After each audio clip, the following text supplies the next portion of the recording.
De Tancret précis de théologie ascétique et mystique, deuxième partie, chapitre 2. Article 1, motifs pour haïr et fuir le péché. Avant d'exposer ces motifs, disons ce qu'est le péché mortel et vénial. Notion et espèce. Le péché est une transgression volontaire de la loi de Dieu. C'est donc une désobéissance à Dieu et par là même une offense de Dieu, puisque nous préférons notre volonté à la sienne et violons ainsi les droits imprescriptibles qu'il a à notre soumission. Péché mortel. Lorsque nous transgressons une loi importante, nécessaire à l'obtention de notre fin en matière grave, et cela avec pleine advertance et plein consentement, le péché est mortel parce qu'il prive notre âme de la grâce habituelle qui constitue sa vie surnaturelle. Voilà pourquoi ce péché est défini par saint Thomas un acte par lequel nous nous détournons de Dieu, notre fin dernière, en nous attachant d'une façon libre et désordonnée à quelque bien créé. En perdant en effet la grâce habituelle qui nous unissait à Dieu, nous nous détournons de lui. Péché vénial. Lorsque la loi que nous violons n'est pas nécessaire à l'obtention de notre fin,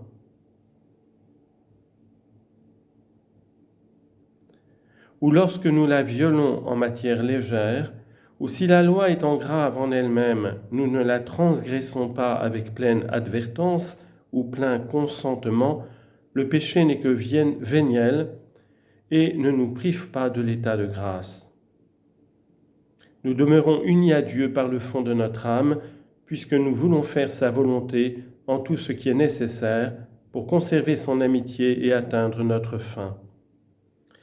C'est toutefois une transgression de la loi de Dieu, une offense infligée à sa majesté, comme nous le montrerons plus tard. Du péché mortel. Pour juger sainement du péché grave, il faut considérer ce que Dieu en pense d'abord, ensuite ce qu'il est en lui-même, enfin ses effets funestes. Si par la méditation on approfondit ces considérations, on aura pour le péché une haine invincible. Ce que Dieu pense du péché mortel. Pour en avoir quelque idée, voyons comment il le châtie et comment il le condamne dans nos saints livres. Comment il le châtie? Dans les anges rebelles, ils ne commettent qu'un seul péché, un péché intérieur, un péché d'orgueil.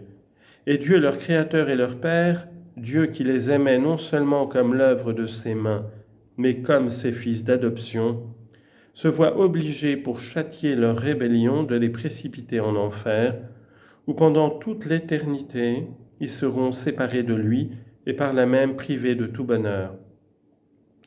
Et cependant Dieu est juste, ne punissant jamais les coupables plus qu'ils ne le méritent. Il est miséricordieux jusque dans ses châtiments, tempérant leur rigueur par sa bonté. Il faut donc que le péché soit quelque chose d'abominable pour être puni si rigoureusement. Dans nos premiers parents, ils avaient été comblés de toutes sortes de biens naturels, préternaturels et surnaturels.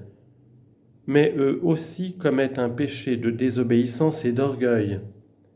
Et voilà qu'aussitôt ils perdent avec la vie de la grâce les dons gratuits qui leur avaient été si libéralement octroyés, sont chassés du paradis terrestre et transmettent à leur postérité ce péché d'origine dont nous subissons encore les tristes suites.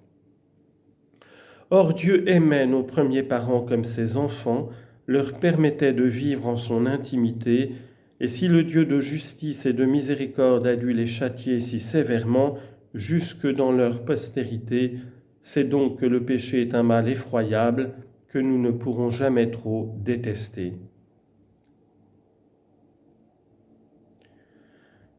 Dans la personne de son Fils, pour ne pas laisser l'homme périr éternellement et concilier à la fois les droits de la justice et de la miséricorde, le Père envoie son Fils sur terre, le constitue chef de la race humaine et le charge d'expier et de réparer le péché à notre place. Or, que lui demande-t-il pour cette rédemption ? 33 années de souffrance et d'humiliation, couronnées par l'agonie physique et morale du Jardin des Oliviers, du Sanhédrin, du Prétoire, du Calvaire. Si l'on veut savoir ce qu'est le péché, qu'on suive pas à pas le divin Sauveur, de la crèche à la croix, dans sa vie cachée, pratiquant l'humilité, l'obéissance, la pauvreté, le travail. Dans sa vie apostolique, au milieu de ses labeurs, de ses insuccès, des tracasseries, des persécutions dont il est la victime. Dans sa vie souffrante, où il a enduré de telles tortures physiques et morales de la part de ses amis et de ses ennemis, qu'il a été appelé avec raison l'homme de douleur. Et qu'on se dise en toute sincérité, voilà ce qu'ont mérité mes péchés. Vulneratus est propter iniquitates nostras, attritus est proper celera nostra. Il a été blessé à cause de nos péchés. Alors on aura moins de peine à comprendre que le péché est le plus grand des maux. Comment Dieu condamne le péché ? La Sainte Écriture nous représente le péché comme ce qu'il y a de plus odieux et de plus criminel.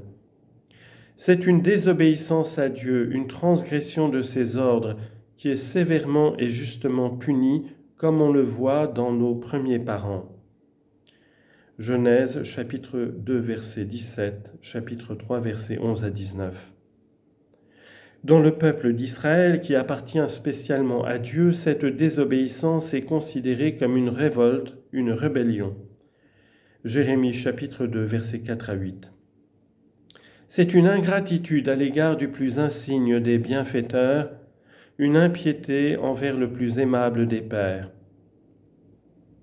Filios et nutrivi et exaltavi, ipsi autem spreverunt me. Moi, je les ai nourris comme des fils, je les ai exaltés et eux m'ont méprisé. Citation de Jérémie, chapitre 2, versets 4 et 8. C'est un manque de fidélité, une sorte d'adultère, puisque Dieu est l'époux de nos âmes et exige avec raison une inviolable fidélité.